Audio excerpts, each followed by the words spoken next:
Salut, j'espère que vous allez bien. Aujourd'hui je vous retrouve pour une nouvelle vidéo et comme vous avez pu voir dans le titre, ça va être la vidéo un petit peu qui va clôturer l'année 2022 puisque c'est une vidéo bilan donc où je vais vous parler des statistiques des livres, que ce soit des livres lus, des livres eus, des livres possédés, que ce soit des notes. Ça va également concerner ma pile à lire. Ça va être un petit peu un récapitulatif, une petite rétrospective de l'année 2022 et également des objectifs pour 2023. Bien entendu, je parle uniquement de livres, c'est-à-dire que tout ce qui est rétrospective et objectif, je ne parle pas de ce qui est personnel ou autre, ça reste vraiment pour les livres. Encore une fois, je reprends mon petit carnet que j'ai fait, donc j'avais fait pareil l'année dernière, pour me repérer puisque j'ai noté bien entendu toutes les statistiques dedans. On a le tableau des 100 livres qui n'est pas rempli. J'ai lu au total dans l'année 61 livres. Vous pouvez voir en fait chaque couleur correspond à chaque mois, combien j'en ai lu. Donc il y a des mois où j'ai très peu lu, comme le mois de juillet, j'ai lu un seul livre. Et il y a d'autres mois où j'en ai quand même enchaîné pas mal, comme au mois de mars où j'en ai lu 10. Donc ça reste bien. Je ne m'étais pas fixé d'objectif de lecture pour cette année, c'est-à-dire de nombre ou autre, parce que j'avais pas forcément envie.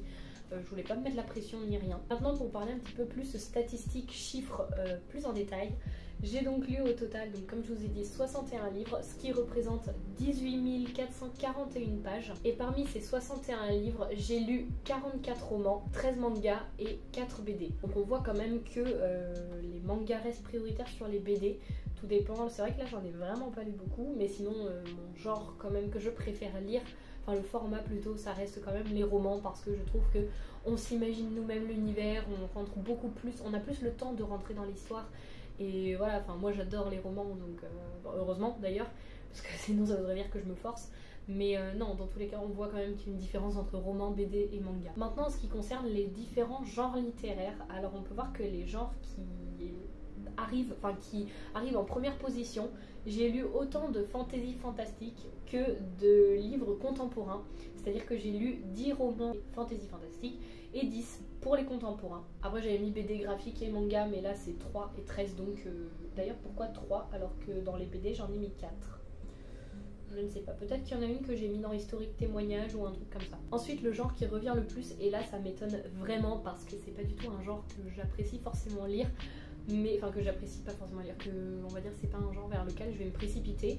J'ai lu 7 livres d'historique témoignage, ce qui est quand même pas mal je trouve. Ensuite j'ai lu 5 thrillers gothiques, dedans je compte également les policiers, les enquêtes, etc. Ensuite j'ai lu 4 livres donc de dystopie, post-apocalyptique, science-fiction, anticipation, donc tous ces genres un petit peu regroupés. On passe à 3, j'ai lu donc 3 livres d'ésotérique spirituel, mais également 3 livres, enfin 3 réécritures ou 3 contes. Ensuite on voit vraiment les genres que je ne lis pas énormément, puisque au cours de cette année je n'ai lu que 2 romances et j'ai lu un livre classique. Et pour vous dire, je ne saurais même pas vous redire lequel c'était.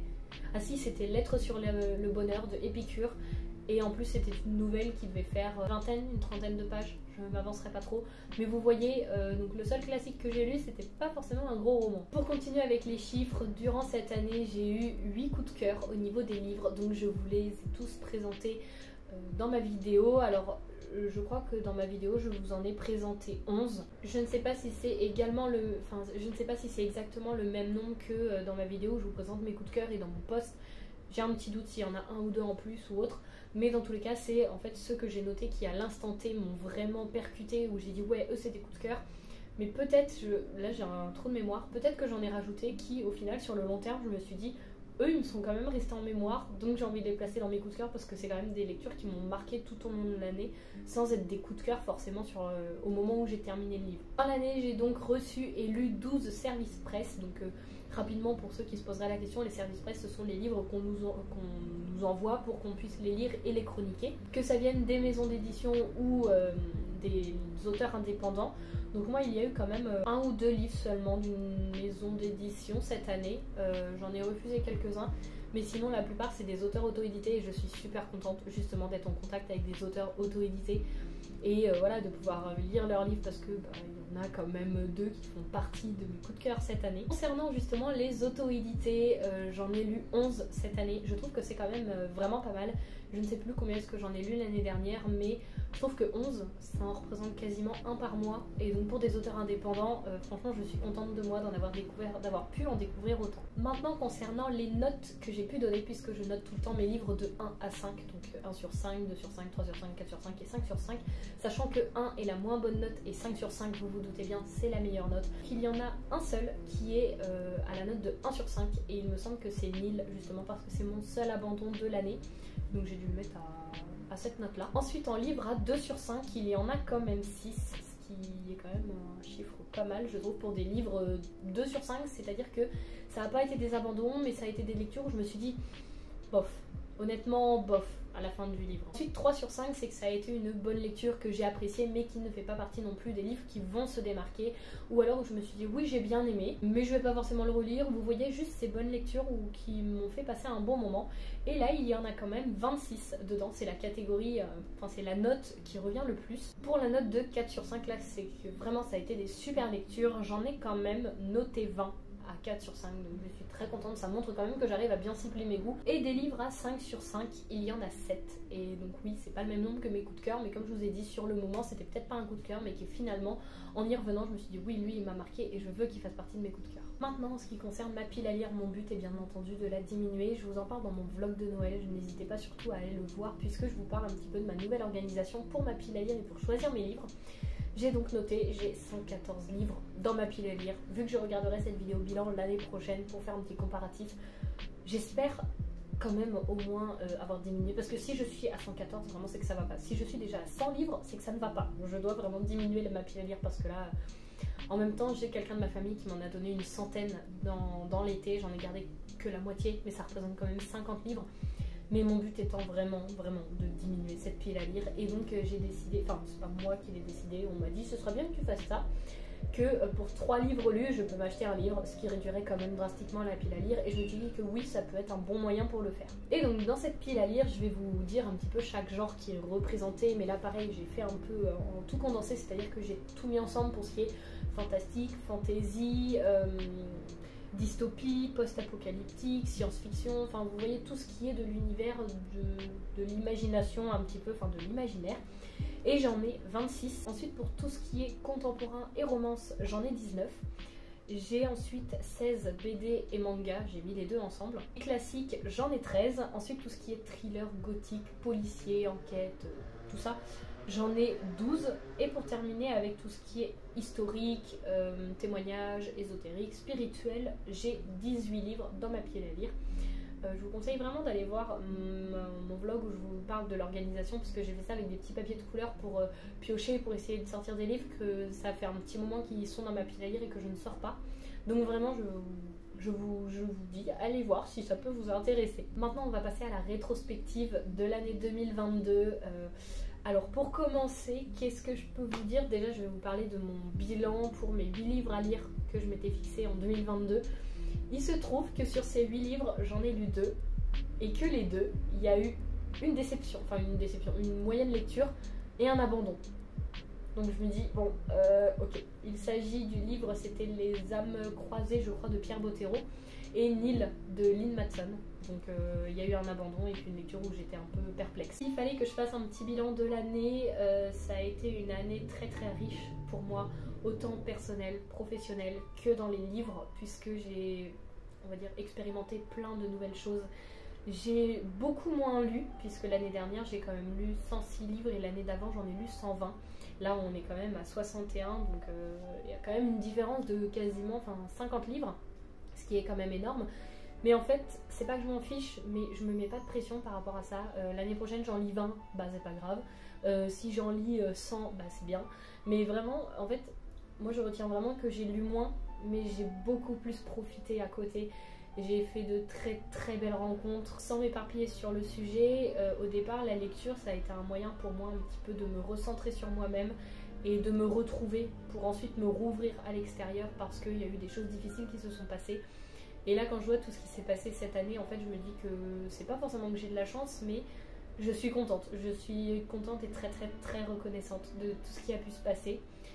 Je vais pas épiloguer 3 ans sur ce sujet parce que je vais me mettre à pleurer, hein, voilà, parce que je suis un peu hypersensible et donc les émotions tout de suite ça arrive. Mais voilà, j'ai beaucoup plus profité et je suis très très heureuse de ce qui a pu m'arriver et de ce qui m'arrive encore et très reconnaissante de tout ça. Il y a énormément de personnes que j'aimerais remercier, mais les personnes concernées vont se reconnaître. Donc je peux en même temps faire le pont par rapport aux très belles rencontres que j'ai pu faire, puisque j'ai également pu participer à mon premier salon du livre qui a été le salon du livre Lire à Limoges, où j'ai pu rencontrer Cathy Cassidy, qui est quand même l'autrice de la saga Les Filles au chocolat. Donc c'est la saga que j'ai lue, enfin c'est ma première saga qui m'a fait aimer la lecture, qui m'a lancée dans la lecture, qui... Enfin vraiment ma toute première saga, j'avais 10 ans à peu près, et donc pour moi il y a quand même un sentiment fort par rapport à ça, et quand je l'ai vue je me suis dit mais en fait c'est génial parce que je la rencontre quoi, et pour moi ça avait une très très grande importance, une très très grande signification. Et j'ai également pu rencontrer Tiffs, qui est l'illustratrice de Alexiane de Lys, donc vous voyez un petit peu le lien de pourquoi est-ce que j'avais très très très envie de la rencontrer, mais également parce qu'elle a sorti ses propres livres, et donc moi je lui ai pris Alunia le tome 1 et le tome 2, que je n'ai pas encore lu mais que j'ai très très très hâte de lire parce que vraiment ça nous promet un univers de fantasy super. Mais en tout cas oui, j'ai beaucoup aimé, j'y suis allée avec une de mes colocs et ça s'est super bien passé. Enfin franchement non, c'était mon premier salon du livre et j'aimerais vraiment en refaire. Je peux dire également que j'ai découvert un super coin lecture à Limoges, un petit coin tout sympa, voilà, c'était dans mon bilan, ma rétrospective, c'est que j'ai réussi à trouver un petit coin où quand je m'y mets pour lire, je me sens bien parce que en fait moi la ville c'est pas du tout mon truc, c'est-à-dire que je suis très très contente quand je retourne dans ma petite campagne etc pour être dans mon jardin, dans mon verger, enfin vraiment le bruit incessant des voitures etc et puis même de toujours avoir du passage je supporte pas, enfin je supporte pas, c'est pas que je supporte pas mais voilà ça me saoule.